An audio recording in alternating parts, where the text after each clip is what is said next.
Ketika Singapura merdeka, presiden pertamanya adalah Dr. Muhammad Yusuf dan perdana menterinya adalah Lee Kuan Yew. Seperti negara-negara yang sedang berkembang lainnya, Singapura miskin dan kumuh. Pada waktu itu, Perdana Menteri Lee memperkenalkan konsep meritokrasi. Jika Singapura ingin maju, maka hendaknya warga Singapura lebih mengutamakan pemimpin yang cakap tanpa harus melihat latar belakang ras dan agamanya.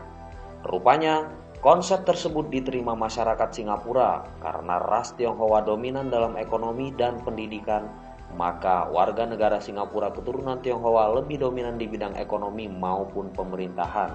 Sebaliknya, ras Melayu semakin pudar perannya. Bahkan, pada sekitar tahun 1975, pemerintah Singapura menghapuskan pelajaran bahasa dan kebudayaan Melayu di sekolah-sekolah Singapura. Bahasa yang diwajibkan pemerintah di sekolah adalah bahasa Inggris atau bahasa Mandarin. Dengan demikian, ras Melayu semakin terpojok.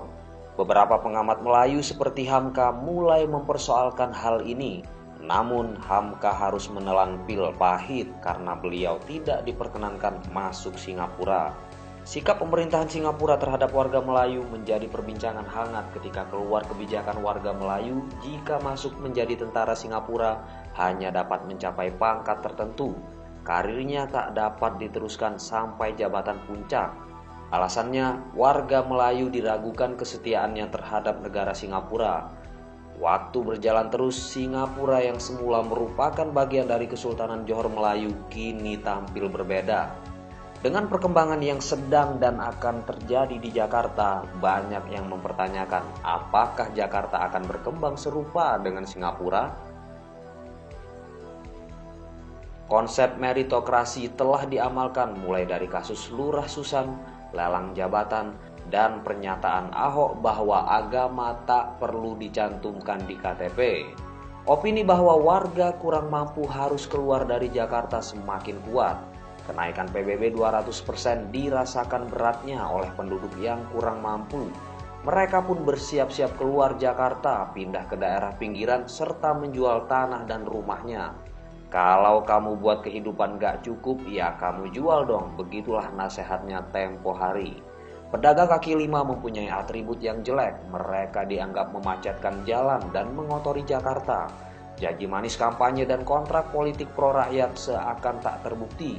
Upaya relokasi ke Rusunawa kurang mempertimbangkan kesinambungan pendapatan, sehingga sebagian juga harus keluar dari Jakarta karena tidak mampu membayar uang sewa bulanan. Nelayan-nelayan pun tidak kalah mengharukan. Pasar ikan kawasan luar Batang yang penuh historis tergerus kuatnya mega proyek reklamasi Teluk Jakarta. Bagaimanakah wajah Jakarta di masa depan? Sekarang, jika Anda sempat menelusuri kepemilikan rumah di kawasan Menteng, sekitar Masjid Agung, sekitar separuhnya dimiliki oleh saudara-saudara kita etnis Tionghoa.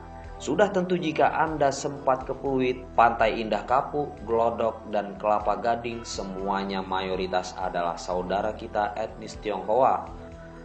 Apakah warga pribumi di Jakarta akan menjadi minoritas dan menjadi penonton pembangunan Jakarta yang semakin gemerlap? Termasuk mega proyek reklamasi Teluk Jakarta?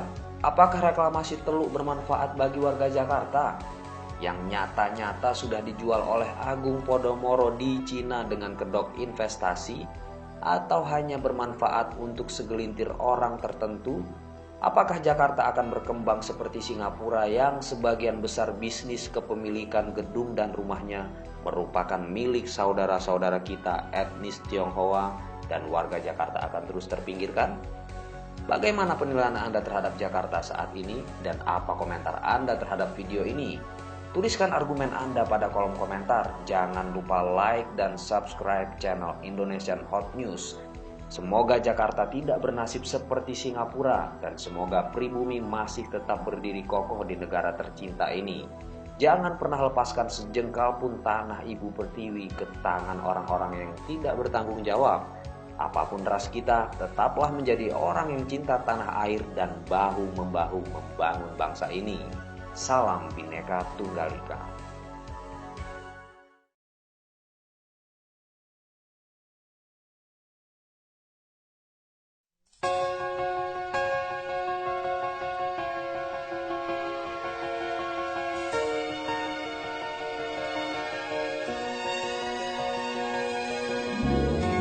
的地方，情侣山水是每个人心中的期望。就这地方，梦想变成了实现坚强爱和心愿。脸上的笑容，最美的一生，拥抱爱情的世界，我们的天空相处和洽，向着太阳的温暖，听着海洋的乐观，就这地方我们分享感情和梦想。呼吸清洁的空气，我们一起走下去，就这地方。Blue City where the best becomes us。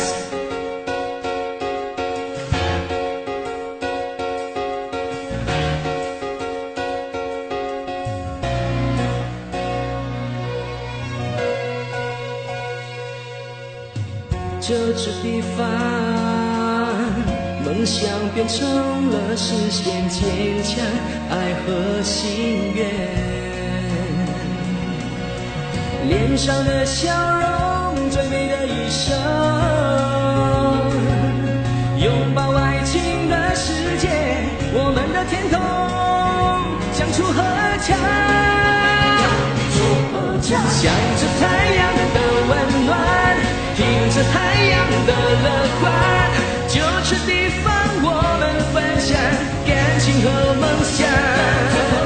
呼吸清洁的空气，我们一起走下去，就这地方。Blue City where